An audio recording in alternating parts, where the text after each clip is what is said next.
Welcome to the Filmed Live Musicals podcast, a podcast about stage musicals that have been legally filmed and publicly distributed. The Filmed Live Musicals website contains information on nearly 200 musicals that have been captured live. Check it out at filmedlivemusicals.com. And now, on with the show. Welcome to episode 38 of the Filmed Live Musicals podcast and part 3 of our 3-part special celebrating Stephen Sondheim. I'm your host, Luisa Lyons, and I'm once again joined by the brilliant Margaret Hall, musical theater historian and author of the upcoming book, Gemignani, Life and Lessons from Broadway and Beyond. Today we are discussing the musical that inspired the creation of Filmed Live Musicals, the 2011 New York Philharmonic production of Company. In 2012, I was studying at the Royal Central School of Speech and Drama and saw an encore cinema screening of Company at the Odeon Cinema. And in a pre-taped interview before the screening, producer Ellen M. Crass stated that she'd had trouble getting funding for filming a live musical because no one had heard of such a thing. And I sat up in my seat and I said, wait, what? Because I had grown up watching Into the Woods on VHS. And I immediately the next day went and changed my thesis and wrote about the history of Filmed Live Musicals. And here we are 10 years later. Filmed Live Musicals is now a website with a weekly newsletter and this very podcast. And I'm very, very, very, very excited to be diving into this production with Margaret. Welcome, Margaret. Hello, hello. So lovely to have you back. Wonderful to be here. To start us off, where was Sondheim, just as a refresher, where was Sondheim in his career when he and George Furth wrote Company? So, Company is the turning point show for Sondheim. This is, in my opinion, the first Sondheim show with a capital S underlined, italicized.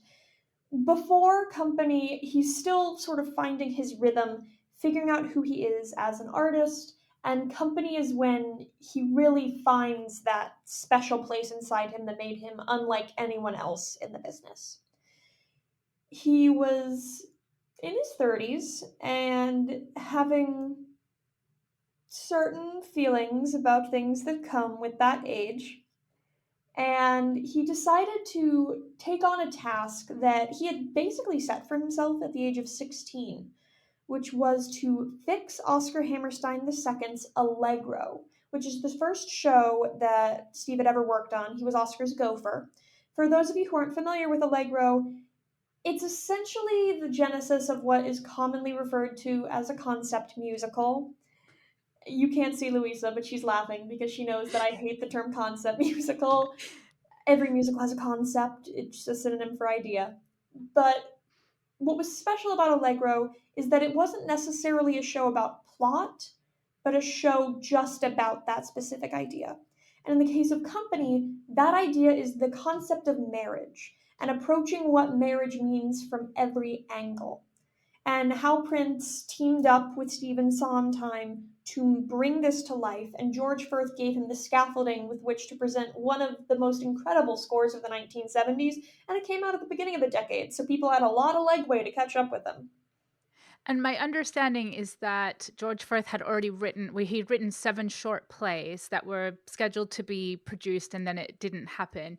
And he gave it to Sondheim. He gave the plays to Sondheim, like, what can I do with this? And Sondheim passed it on to Hal Prince. And Hal Prince said, turn it into a musical, to which George Furth and Sondheim said, this can't be a musical, therefore we must make it into a musical. Yes. This can't be a musical in the way a musical is expected to be, so we're going to change what a musical is to make it fit this. Mm-hmm. And I think when we get into the show a little bit more, the fact that it was pre-written, that the characters were very established and lived in their own worlds before it was a musical is really evident because the book of this show is so strong. Mm. It's also interesting because, and I believe this is partially because of the fact these characters were written before, but also because of how Steve was working at this point in his life. The characters are very archetypal, and they don't really interact with each other very much, if at all. Pretty much Joanne is the only character that pops in and out of the other characters' vignettes. We never really get a scene where, like, Susan and Jenny are hanging out. That's just not a thing. And so there's this interesting thing that's happened with Company where it's incredibly malleable when revived and reworked because there's so much like space. It's like a postmodernist painting that utilizes negative space, only it's a Mm. postmodernist musical. We don't know how Bobby knows any of these people. Outside of Joanne, there's not really any prescribed ages. Or, okay, Bobby has to be 35 believably. 35. But, like, the other couples can be any which way. Mm. And it's part of why I think the current revival that's playing on Broadway right now works, is you can flip the genders when the characters are not that hyper specifically dynamic in that way. The characters lend themselves to open interpretation in the same way that a lot of old school Aristotelian drama lends itself to that sort of open interpretation. And I think it's a really interesting thing that's achieved between George Firth and Steve Sondheim on this. Because a lot of the music, it really works well as standalones. In a lot of ways, Company to me feels like 7 plays and a bunch of songs that were surprisingly married together. They don't lead in and out of each other in the same way that, like, Some Enchanted Evening in South Pacific has to come after that scene. Mm. Marry Me a Little works just as well on a cabaret as it does in the show, although it's a lot happier in a cabaret setting typically. But that's intent of performer. You can play with that. And I think it's interesting that Sondheim says in his book, Finishing the Hat, that the way he approached it was kind of Brechtian, that it Mm-hmm. was meant to be a little jarring or standalone and separate from, like you say, it's not a traditional book musical where when you can't speak anymore, you break into song. They are separate and yet they come together and form this beautiful marriage that forms the entire show. It's And it was experimenting with interesting the different ways you can what you were communicate. saying about the show being malleable. As you were saying that, it occurred to me, I think that this is the most revived Sondheim musical. It's I mean, if you take out the lyricist shows, yes, I The believe which that's show, correct. sorry? The lyricist shows, West Side Story and Gypsy. Oh, yes. Uh, but for shows that he did book and, Yeah, sorry, lyrics and the music. Sondheim with a capital S shows. Yes. I I think that's correct. If we take like the New York Philharmonic revivals, which some people count as revivals, but it's like a 1 week engagement that happened in like the 80s. If we take that out, I think Company is the most revived. And it Hmm. certainly was the one that kickstarted a huge trend of revivals starting in the 1990s. And so let's speed ahead to the New York Philharmonic production because there's a lot to Yes. say about it. Do you have a sense of why the New York Philharmonic chose this particular show for this special gala? Haha, do I ever? So, dear listener, if you've watched this recording of Company, you may notice the first person who walks on stage in the recording, who gets a great big ovation, is a man by the name of Paul Gimignani, which, as was mentioned in my intro, I know a bit about. You literally wrote the book. And Company is a show that always was important to Paul. That is the first Sondheim show he encountered in cast recording form, and he had never been able to do it. Up to 2010, Paul had done every single Sondheim show except for Company, and a funny thing happened on the way to the Forum. And he desperately wanted to get these two checked off. Desperately is not quite the right word, but those were like the two things on his bucket list. He doesn't typically go looking for productions, but he was looking for those two, and he was looking for a revival of Funny Girl. Those were the 3 scores he wanted to play on Broadway. He also happens to be very good friends with director Lonnie Price, who at this point is probably Paul's closest friend. They're like family.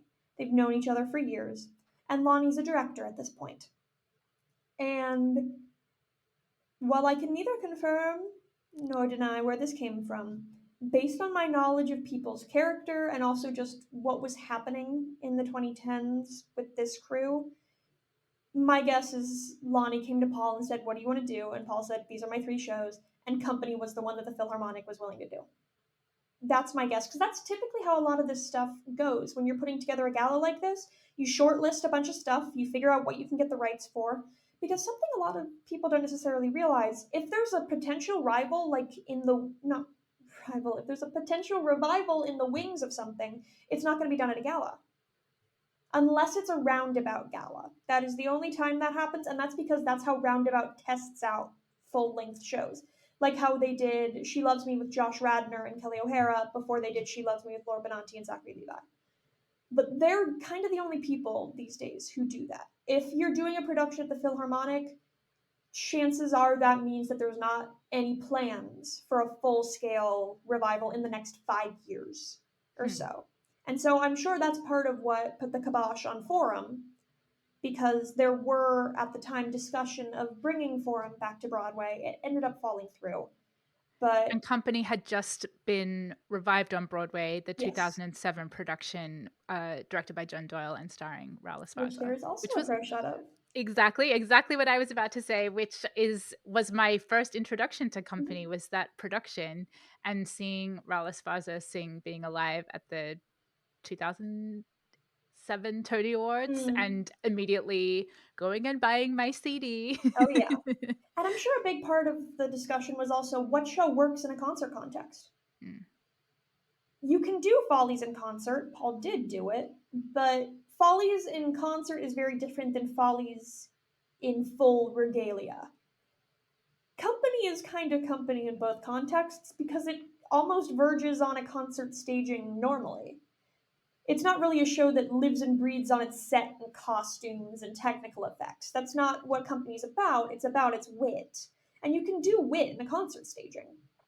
And the score as well, and something after doing my research this week and rewatching all these productions, the various pro shots, was how successful the concert stagings are. I think they're Mm-hmm. better than full productions because I have found watching particularly the 95 Dunmar Warehouse Mm. production, it feels too busy. There's too much going on. It's distracting from the music and One of the the problems that text. revivals of Company have had across the decades is that people struggle with trusting the material because they approach it being like, this is Company.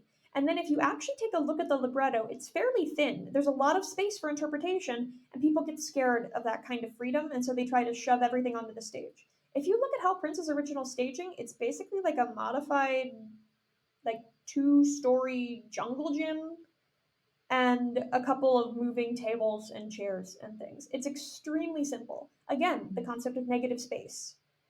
And people sometimes have this inclination to Follies it.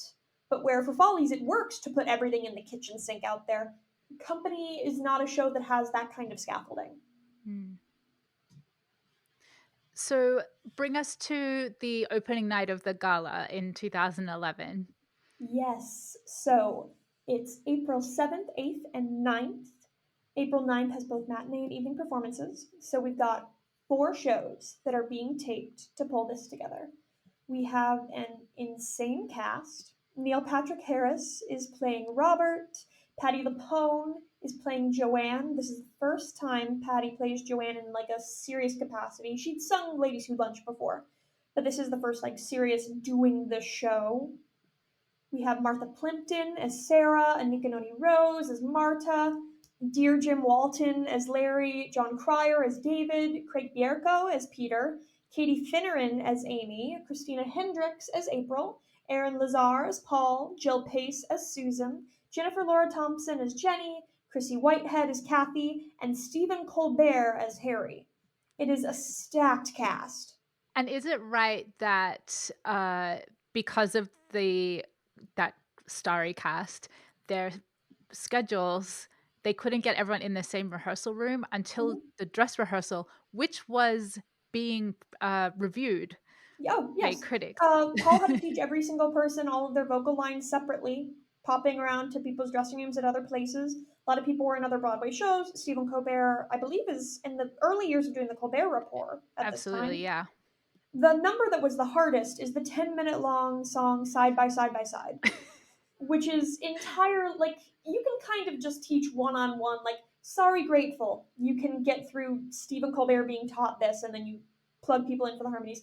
Side by Side is an ensemble number in the most extreme version of that phrase. Everything had to be taught to each person completely separately, and the number was not run until the day of the concert. And Lonnie Price was convinced that it was going to fall apart the entire time because he's like, if one person does a box step in the wrong direction, the entire thing falls. But this cast, they were all pros. Christina Hendricks and Stephen Colbert had never done a musical in this sort of context before. They'd done Hmm. theater in like college and things like that, but they were not musical theater people in the way that like Katie Finneran is a musical theater person. Mm. And they fully plugged in and they just went for the ride. And it speaks to both the incredible talent of these performers, but also the steady leadership of this creative team, that no one felt unsafe and were willing to sort of jump in and try. And on top of the starry cast, we have the New York Philharmonic, which Mm-hmm. glorious. And then we have the ensemble, which includes the vocal minority, Alexa Green, Fred Inkley, Rob Laurie, and Jessica Vosk. And then the Mm-hmm. ensemble, Callie Carter, Ariana DeBose, Sean Owing, Ashley Fitzgerald, Lauren Lataro, and Lee Wilkins. Yes. Crazy.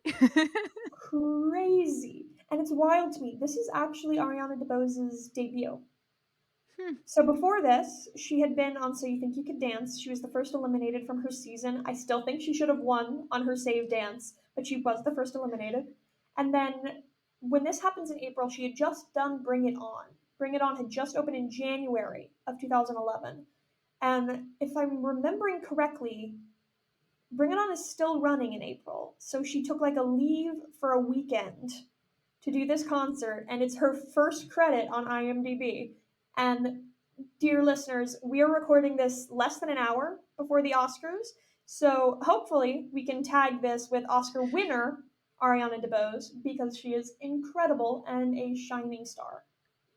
When you think like what a career she's had in the past Mhm. 11 years, that makes me very emotional. Sometimes talent and good people win out. Yeah, that's that's really really awesome. Oh, Another person in the ensemble that I'd love to shout out is Ashley Blair Fitzgerald, one of the other dancers, who is, in my opinion, one of the most talented dancers working on Broadway right now. She has my favorite dance sequence that I've seen choreographed for a musical in the 21st century. It's the Dark Lady sequence from Cher Show. And her work, I I do not give mid-show standing ovations. It's a thing that I don't do. I find it I don't like to like stand up and I make people stand up behind me to see what's going on. I just find it disruptive. The only times I've done it other than this situation were like closing nights where I'm like, I'm gonna stand up when she sings Journey to the Past in Anastasia. But like everyone's standing up. We all that's why we're here. But I stood up the first time I saw Dark Lady as danced by Ashley Blair Fitzgerald because the mm, woman is incredible. Incredible. And so I have to shout out how incredibly talented she is. duly noted.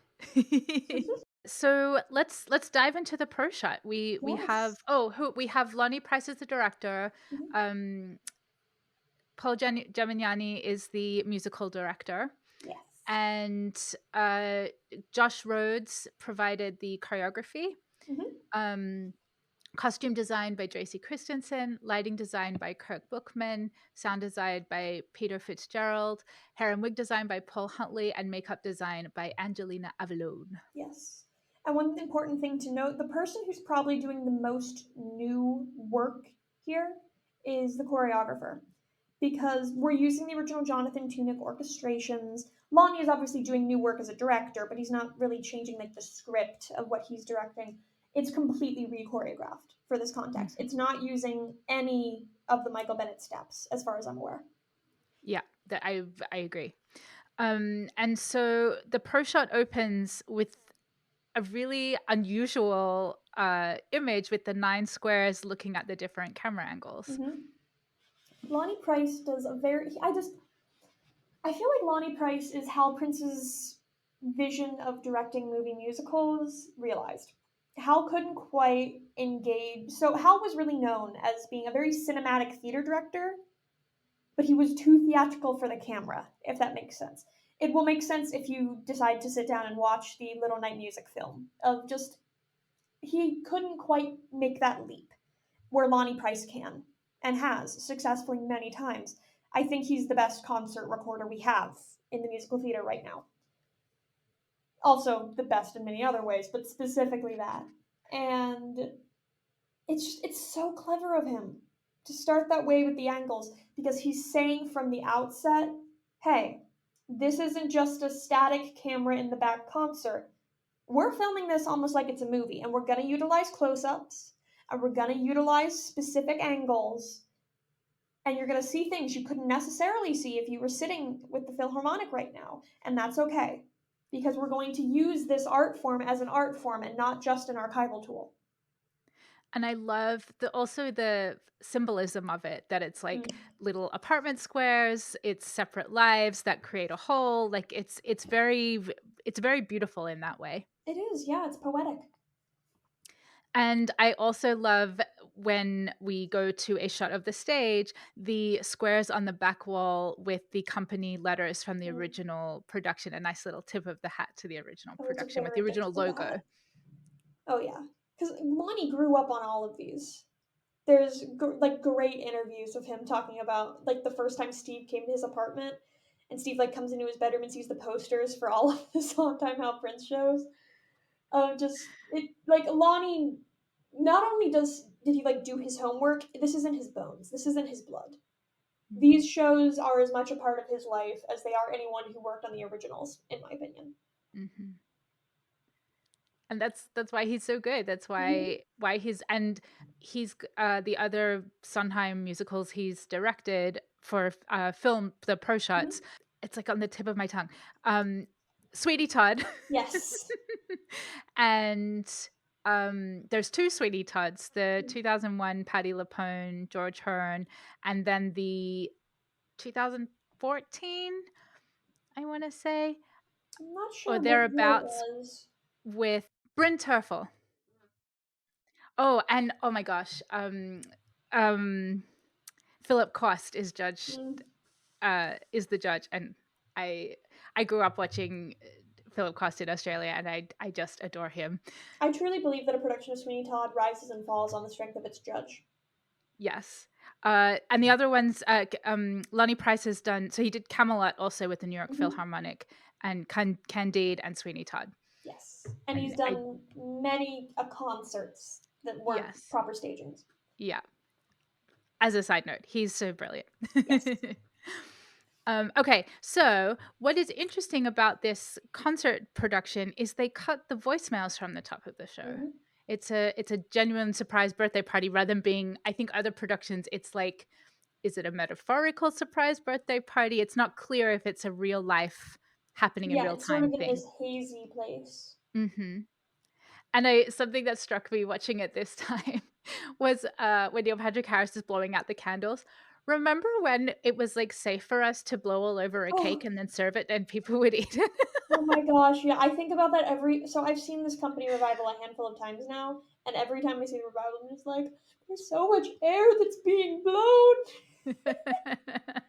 It Oof. just it post, pandemic, it makes one feel very uncomfortable. We need to come up with a new cultural tradition that isn't blowing on food.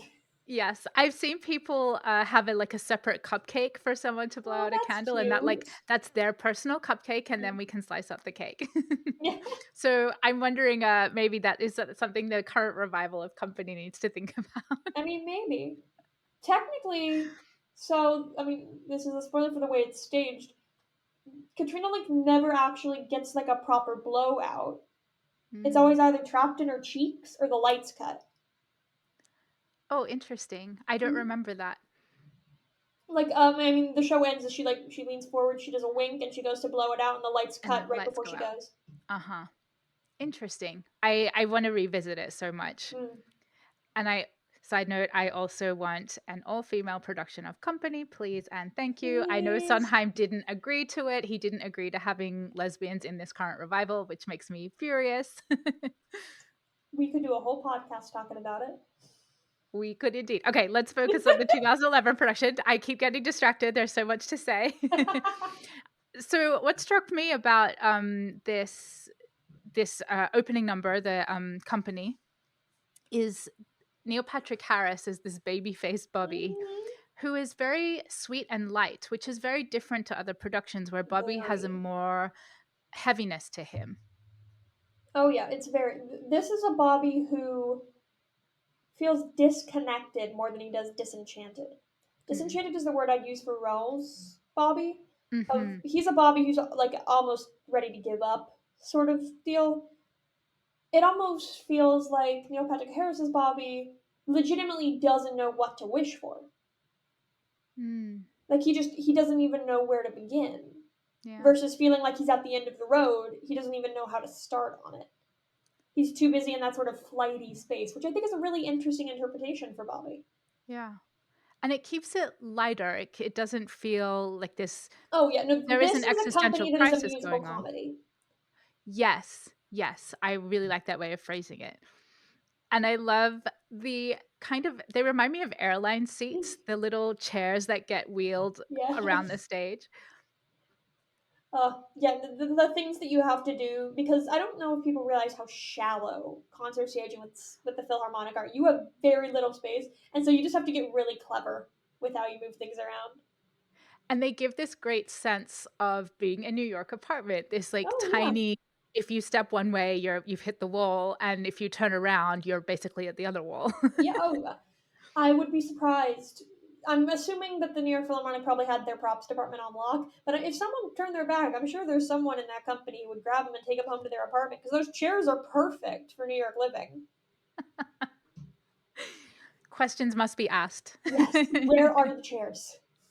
And I love the final photograph picture, Mm, the final pose at the end of Company, yeah, where it looks like a photograph, and I forget who it is.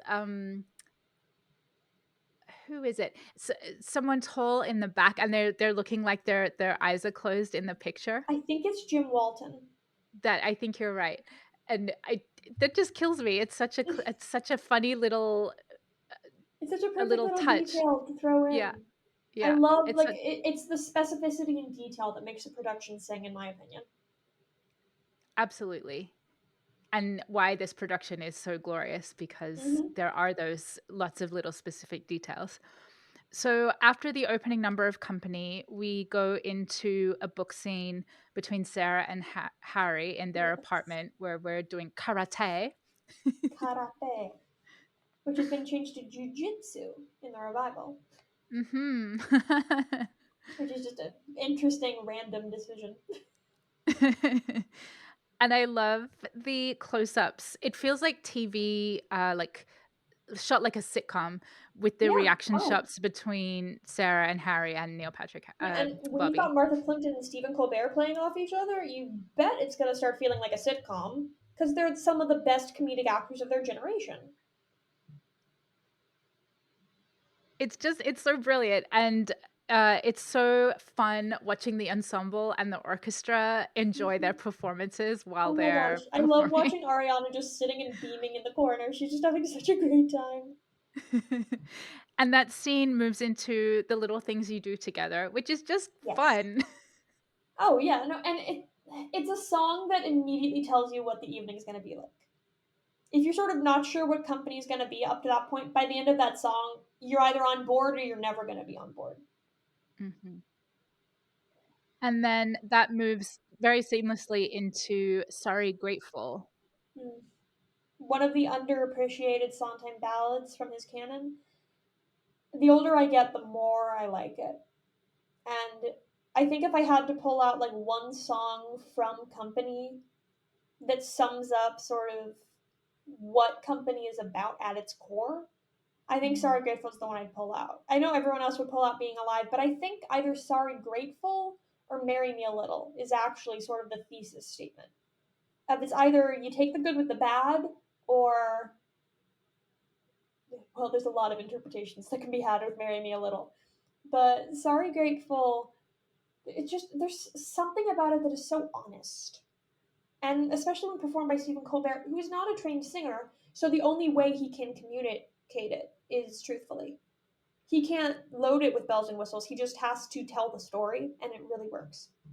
Yeah, it's such an earnest performance, which is, Mhm. for people that know or have watched the Colbert Show, what a different character that is for him, and how beautifully it works. It's just so powerful, and also the orchestrations in that moment, the Oh, strings, just like when you have the New York Philharmonic string section mhm.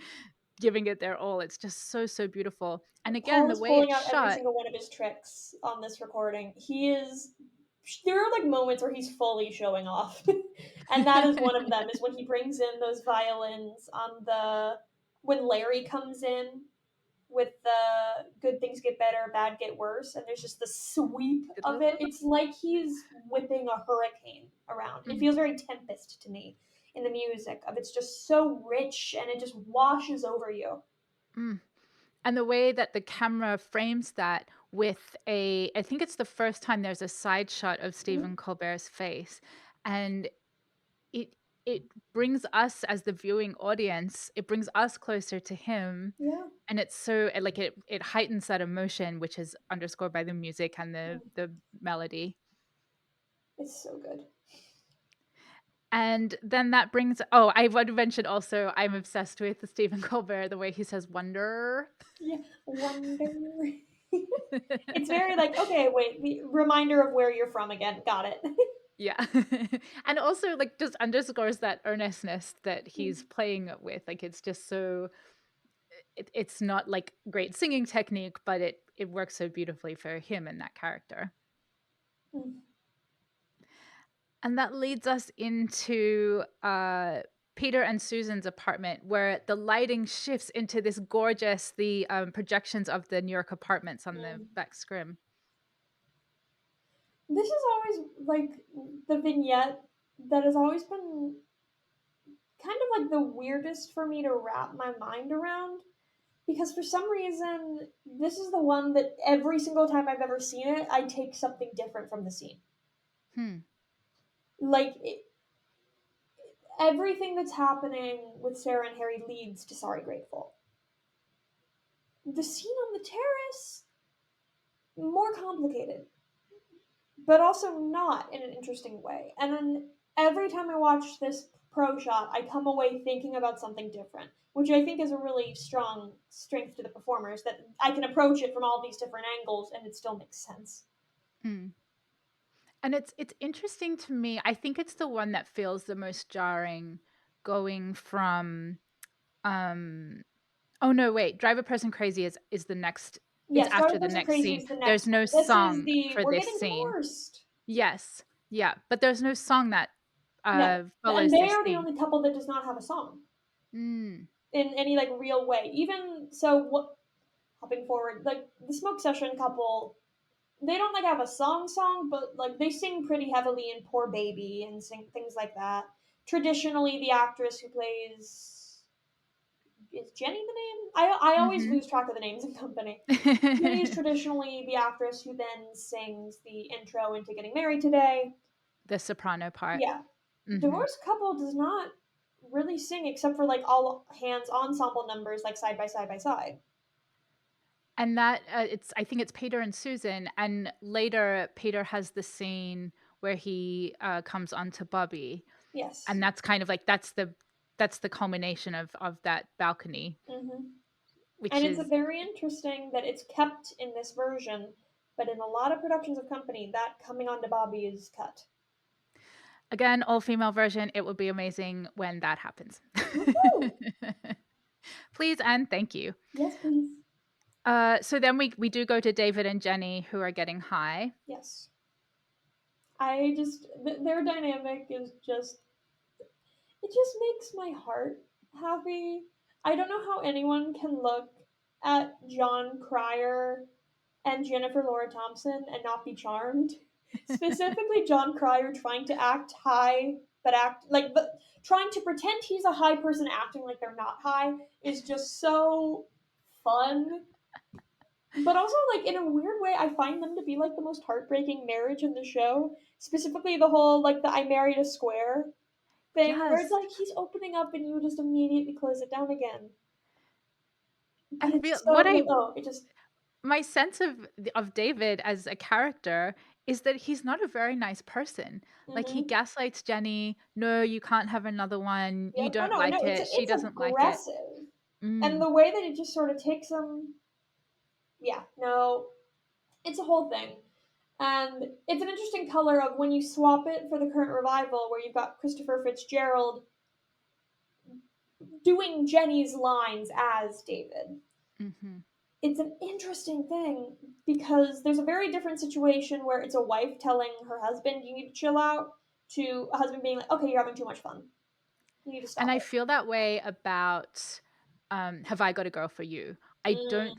it's such a broy energy. I Or I don't mean, think it works Barcelona with too. And Poor women. Baby, Yeah. where the women are just like, no one wants you to be happy more than I do. And we'll get to Barcelona, but there's a Yeah. lot of talk to have with that sequence. Yes. Um, and so they get high, and then we have Drive a Person Crazy. Yes. I'm obsessed with the orchestrations, Oh, the horns and the xylophone. oh my gosh, the xylophone, it's so, oh, I love a good xylophone, and you never hear them in show tune scores anymore because there's just not space for them if you have a pit that's like a bunch of cubicles. But if Mhm. you have like a full, oh, use it because it is a color that is so fun and it just, oh, it gives me joy every time. I've seen several productions at Carnegie Hall recently that they've had stagings and they've all used a xylophone in them, and I smile every single time. Including the recent Anyone Can Whistle. Yes, which Louisa was so good in. We thank you. Featuring semi chorus member Luisa Lyons. Woo! But the xylophone in that was out of control. I know Every it's rehearsal oh, that we were it's with so the good. orchestra, Like I feel like it's impossible to be sad while listening to a xylophone. It's the sound of yes. joy. And the crowd goes wild after that number. Oh my There's so god, much yeah. energy in the room after Drive a Person Crazy. What do you think the wows like in between each scene after Mhm, he's had the Bobby has had the interaction with each couple, he has like these "Hoo boy, wow," like mhm. what have I just witnessed kind of thing. What's your interpretation of those? It's an interesting convention, is what I think it is. Is I think it's a way to try and bridge all of these vignettes because that's really what the songs and the scenes are. Is there a series of vignettes that are strung together, and it's interesting to me how in this production they're like, you know how we're gonna do it? Bobby's just gonna be incredulous at the concept of marriage, and we're just gonna maintain that energy. Mm, But yeah. it's something that like every production does it a little bit differently. And this one, it just kind of feels like Bobby is constantly like if he is himself 6 foot and he's standing in the 6 foot line at the pool, and so he's like on his tiptoes to keep his head up, and he's just like, okay, we're not drowning yet, but like little in over my head at the moment. And I like what you said before about this production being a musical comedy Mm-hmm. production of Company, where Lonnie Price has used these, and Neil Patrick Harris have used these wows and these like little bits in between the scenes to invite the audience in. It's Oh like yeah, we're and it also allowed it's to a way of comment Bobby too. being able to comment on what's just happened. His reaction after the smoke session very Hmm. different from his reactions after You Could Drive a Person Crazy, Yeah. where like you're getting a little bit more to know of what's happening inside Bobby's head and his relationship to these friends through these little transitions. Hmm. And then we go into there's this gorgeous. Oh, before we get to that, Mm-hmm. we have I Got a Girl for You, Yes. which I, as I just mentioned, like the broy energy of Mm-hmm. it and the But the playfulness of orchestration is spinning. just it's Jonathan Tunick at his bounciest best. Yes, with that low brass or doing the Mm, papa underneath. It's so delicious. truly. And then that transitions is I don't know if it's a new orchestration for this production. I just don't remember it, maybe because it's a full orchestra Mm, playing it.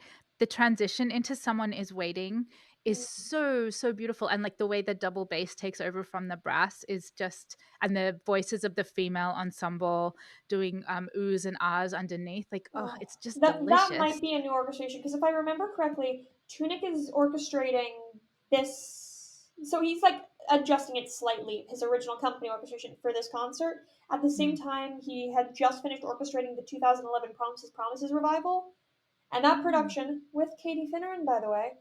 is full of like the oohs and the ahs and the using the voice as an instrument. And so it would make sense to me if he's redoing that little section that he brings in those Mm. colors he's been playing with. Oh, it's so beautiful. It works so well, and I love the lighting too. Mm, The like star-like circles on the it's so scrim good. is just it's just so Someone is Waiting is beautiful. a fantastic song. I yes, it's so heartbreaking and so Yeah. beautiful. And then that moves us into one of my favorite songs of all time, Oh yeah. then the classic song Another 100 People. It's I okay, am girl. obsessed with Kathy and Bobby sitting in the chair with the popcorn and the Hmm. soda. Oh yeah. No, I think It's that such the a little dynamic between touch. Kathy and Bobby in this pro shot is the best like dynamic Bobby has with any of the girlfriends in any of the pro shots.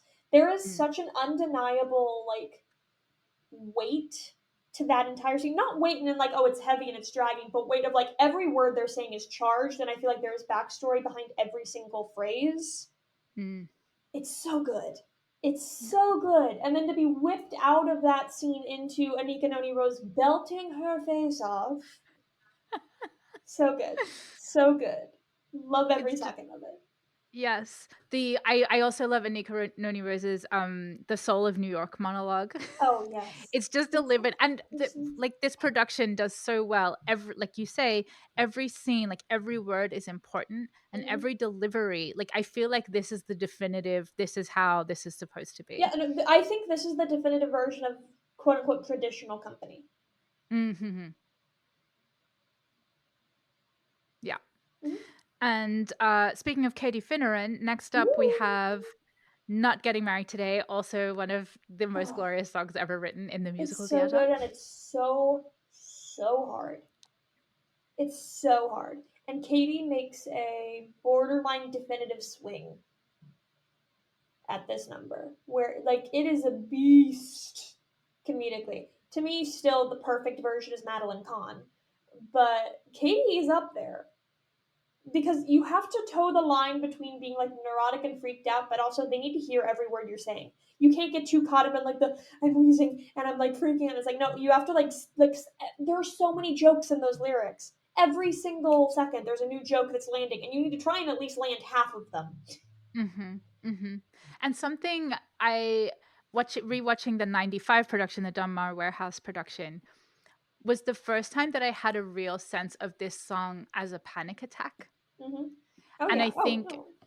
I love Katie Finneran's like it is so hysterically funny, but it's in the musical theater world rather than the truthful world. Yeah, Which absolutely. and And that's not a I think it criticism, also it's then brilliant. makes it so earnest, like when the moment where she's just like, I have to go after him. You feel like okay, they're gonna make it. Whereas there's certain times where certain like you're not having a panic attack. You actually don't want to marry this guy, and maybe you're making the wrong choice here. You don't feel like that in this version. You feel like oh no, Katie had a Mm-mm. panic attack, and now she's back on Earth, and she needs to move forward. Yeah. And the moment in the middle is it this scene where Neil Patrick Harris says, "Oh no, it's later where he says I never pay much attention to him," where he gestures at Paul Giamatti. That's later, but she takes his baton and break criminal sin. It's so good. It's so good. And I love when Paul like does that sort of thing on projects he works on because and if you get the book, you will read about this. He does a lot of antics in the pit to keep people's spirits up, and I love when you get a little bit of a side of that part of who he is in these concerts because there's a ton of stuff like the stories of him like sticking cough drops to his face and holding up signs for the cast to read. Like he's a prankster, and you get a little taste of it in concerts like this because Lonnie intentionally makes sure they make it on camera because Lonnie was in Merrily We Roll Along and remembered watching Paul do this. It keeps the show You have fun just for filled everyone my heart involved. with so much joy. That Yeah. is just so I cannot wait to read your book, and B, that goes without saying, but Yeah. I just like what a delightful touch that works so well in the film, but that brings Hmm. out who he is as a Yeah. Oh person. yeah. That is just Lonnie does it in all of the concert recordings. We could do a whole thing talking about Paul and Lonnie's relationship in various pro shots because Lonnie really captures who Paul is in a very real way. mm. Okay, consider yourself booked for that episode. Yes.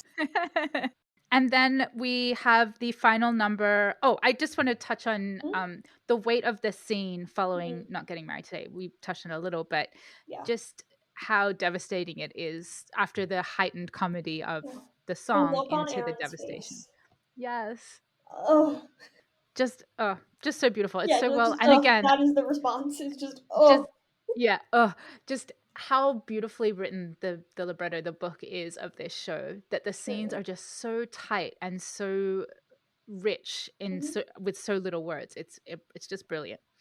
And then we have the Act 1 finale, which it wasn't in the original production. When was this song added? Marry Me a Little, it gets added in and out of productions. It was in the 90s that it started being consistently added in a serious way. Was it written for the Donmar production? I don't believe it was Or written um for the Donmar production, but that's when it sort of debuted. I mhm, believe it had been in his trunk for a while before the got it. Donmar. It's a fantastic song. People will bicker with placement or not. Like, do we need it? I think we need it just because it's a great song, and sometimes that's all that needs to be there to justify something.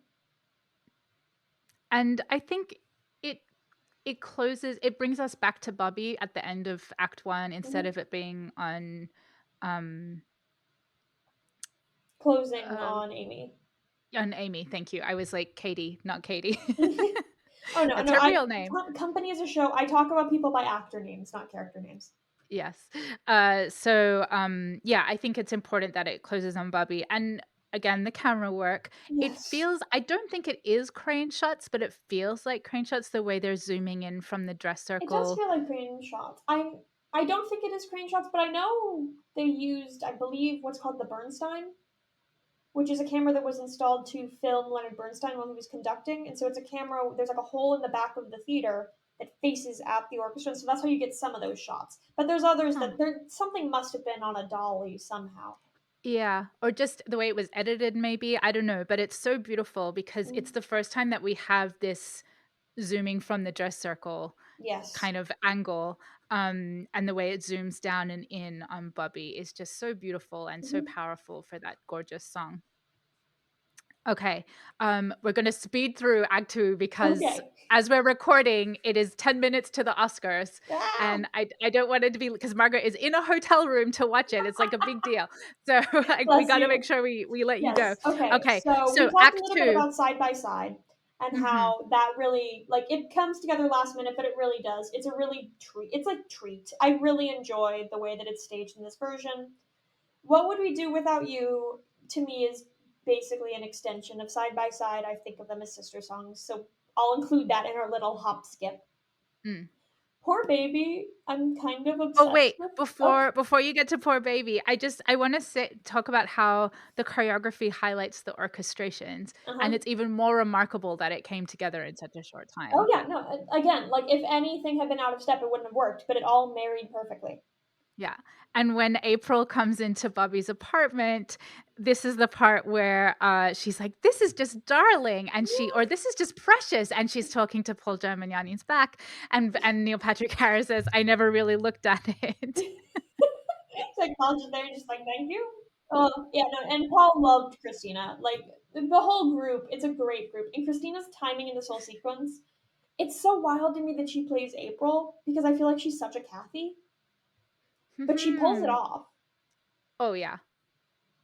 Like, and she manages to make April not feel like a dumb blonde joke, which is what she can feel like in a lot of productions.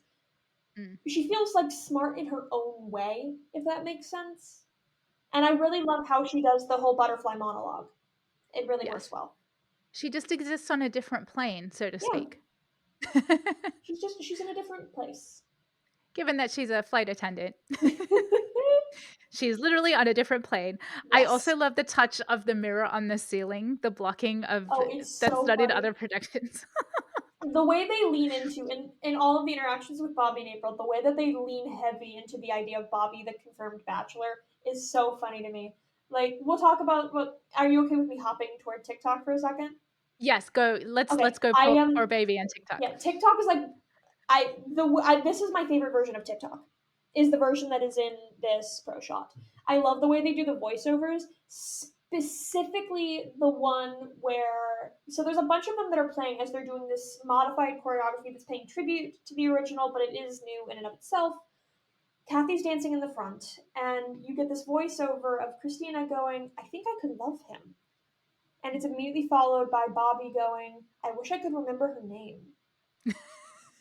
And like these are not things that are constantly like done in productions, these Mm. voiceover things. This is very No. specific to this production, and it's Mm. so like my heart drops out of my stomach every time. And I think it works so well with the dance, because the reason TikTok is cut so much regionally is people don't really know how to tell storytelling through dance in the same way. It's more difficult, it's a lot more esoteric. And when you add in these voiceovers, and specifically the close up that they do on Kathy after she goes, "I love you," and Bobby goes, I, and they just, it holds on Kathy's, like you watch her world crumble, where it's not even like Mm. she wants him to say "I love you" to her. That's not what this is. She wants him to be happy with April. She wants him to want something, and he just can't say it. And you get the whole story in their eyes. And again, I'm obsessed with the dynamic between Kathy and Bobby in this production, and TikTok is a highlight of it. Listeners, if you only watch one number from this pro shot, I think it should be "Poor Baby" through the end of TikTok. That's interesting because I always read it as Kathy wishing that she could be with Bobby and that like what could have been I is think it how can be I read interpreted it. that way, but the way that I look at it is sort of like someone that you just so desperately want to wake up. And even if you're not the one who can wake them up, you just want them awake. Mm. And here he's given this chance, like he say 3 words and you've done it, and he just can't get out 2 of them. Yeah. He can't even remember her name. Oh, And then it moves into Barcelona, yes. One of the which best is Sondheim duets. hysterical. Yes. Christina holds her own. It's the comedy is just so beautiful. Oh, yeah. And then we have another book scene with Peter and Susan back on the balcony, Mhm. which to me feels uncomfortable now because it feels a little homophobic. This idea that Bobby can't interact with Peter when he suggests that they sleep together.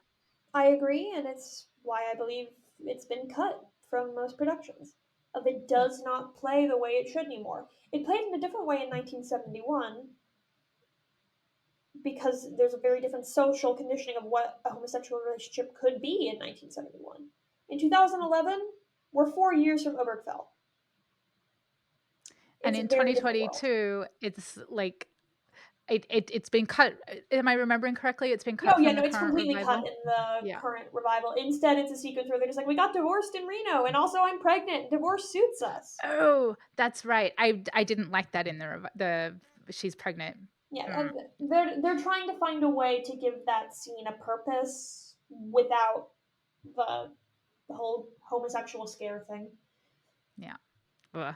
And then we have the glorious, my idol, my hero, Patti LuPone as Joanne singing Yes. Ladies Who Lunch, Not the first spraying her time, and beverage probably across the won't be front the row. last. And there's an interesting thing with Patty as Joanne, where like people like to harp on the fact that Elaine Stritch was playing Elaine Stritch, but like Patty LuPone is playing Patty LuPone, and it works. Like it's a role that is perfect for a grande dame in that sort of context. And specifically, I love the way that she does the "another vodka stinger" in this version. It's so good, because one of the things that's great about how much Patti LuPone has done this role now and sung this song, we can track the evolution of her interpretation of it, and I just really Mm. love that line specifically in this version. And I love her delivery of the lines in the scene preceding it, Mm-hmm. especially when she's calling for another drink and the bartender puts it down without her noticing. It's so aggressive. Yeah. Yeah. It just gets me every time. And all of the stuff about I've never left New York, I've never planned to leave New York, Chicago's somewhere over there. Yeah. It speaks to me at a She's like, deep "I'll wait level. for him, Even sir." though I myself am a transplant to New York, I just get Yeah. No. it. Once you know where you're supposed to be, you should stay there. Mhm. So praise be to Patti LuPone and her epic performance. Yes. I'm so glad that that has been captured Mm-hmm. in that way, because it's glorious. Mm-hmm. And then we have the penultimate number, Being Alive. Yes, which was actually heavily reworked for this production.